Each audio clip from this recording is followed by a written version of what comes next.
Let's make leather toggles. Hi, I'm Mike, or Bohemian with bootsbybohemian.com. Please support me by hitting like, sharing, and subscribing. Leather toggles are an amazing historical closure. It is great on armors, bags and pouches, tents, and footwear. Let's get started. Here we see my pattern.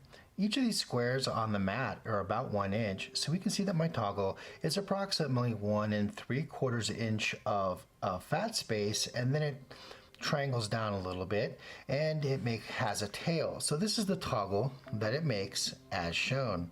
And here's the pattern transferred to leather.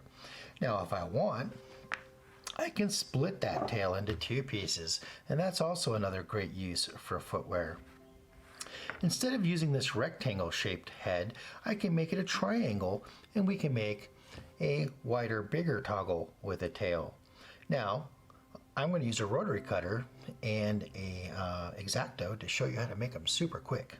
So using my quilter's ruler and a rotary cutter, I'm going to make a 1 inch strip. So you notice I haven't made a straight or a clean cut up here, and this is slightly angled.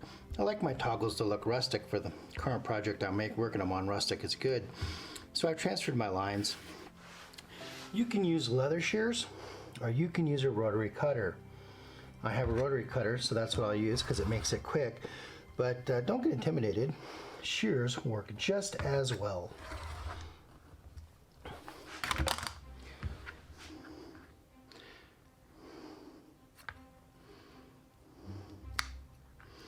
And at the tip, I like to have an angled piece to make that look up, or make it feed better through this, where I'm going to use dough, and I'm going to basically cut a slot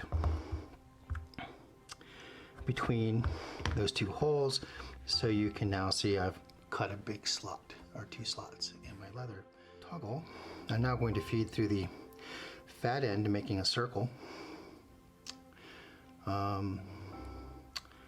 So that now I've got my toggle lined up. You can use needle nose pliers. These are the ones I like to use.